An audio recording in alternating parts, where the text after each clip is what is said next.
Bonjour les amis, en ce 14 juillet, je voulais partager avec vous une petite pensée pour mes parents. Je vais vous expliquer pourquoi. Donc nous, on avait eu la télé assez tard, hein. Moi je crois que je devais avoir 12 ou 13 ans.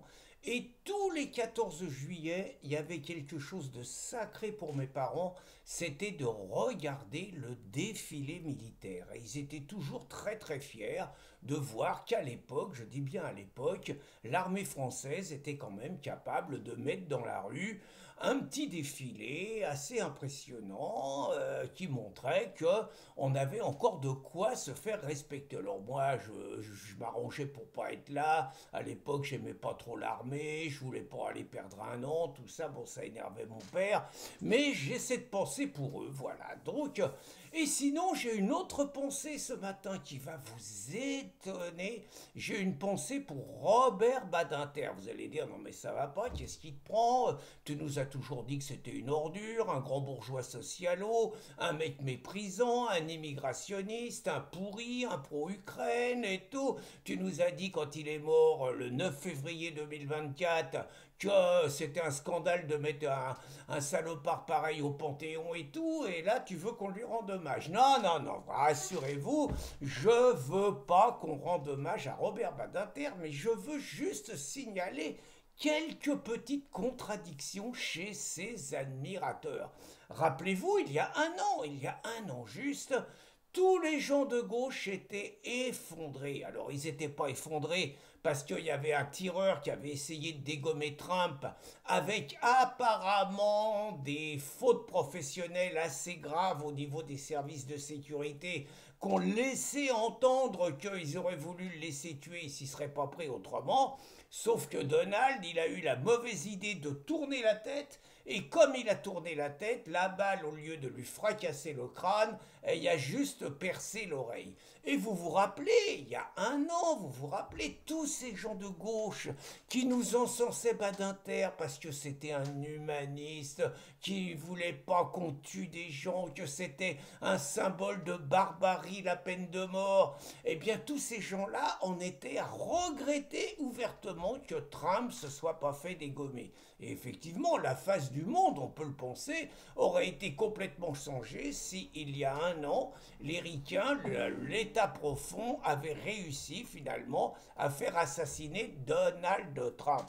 Et alors, tous les amis, tous les admirateurs de Badinter, je m'attendais ce matin à un flot de protestations, de cris d'indignation, de colère, de demandes d'excuses et tout, parce que j'ai lu quelque chose d'abominable. Il y a encore dans ce pays des gens qui réclament le retour de la peine de mort. Non mais c'est barbare. Je n'en crois pas mes oreilles, je suis scandalisé. Vous savez c'est qui?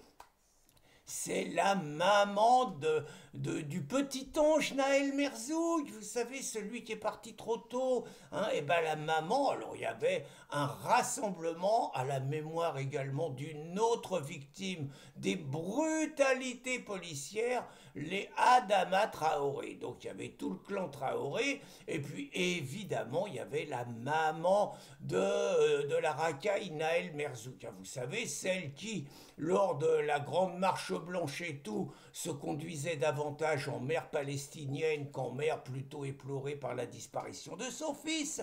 Celle qui nous raconte que son fils, qu'est-ce qu'il était gentil, c'est pas parce que les policiers racistes, ils l'avaient arrêté 15 fois qu'il était méchant, c'est pas parce qu'il conduisait une bagnole à 17 ans sans permis de conduire qu'il aurait pu écraser plein de piétons, qu'il n'a pas obéi aux ordres des policiers et tout, qu'il l'a pas bien éduqué. Elle lui a assuré une éducation parfaite et tout. Donc, et le policier Florian, c'est lui, c'est un méchant. Il a brisé sa vie depuis, c'est plus pareil. Tous les jours, il lui manque son petit Naël et tout. Et donc, elle a dit qu'elle était tellement brisée par le chagrin qu'elle voulait qu'on exerce la peine de mort contre le policier Florian. Voilà, le retour de la guillotine, parce qu'il faut aller au bout, le retour de la guillotine pour le policier Florian. Ça suffit pas. Ça suffit pas que le policier Florian, il ait fait 5 mois de tôle pour calmer les banlieues.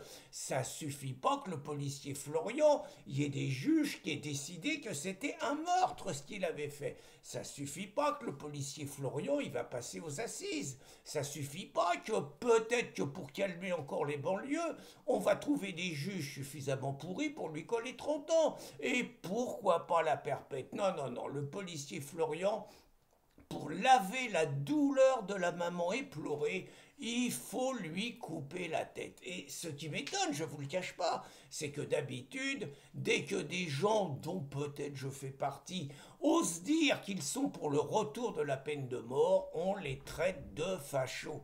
Mais la maman du petit ange Naël Merzouk, c'est devenu pour la gauche une telle vache sacrée qu'on peut se permettre absolument, on peut tout lui passer, elle peut dire les pires insanités, personne ne se permettra d'aller contre elle. Bonne journée les amis!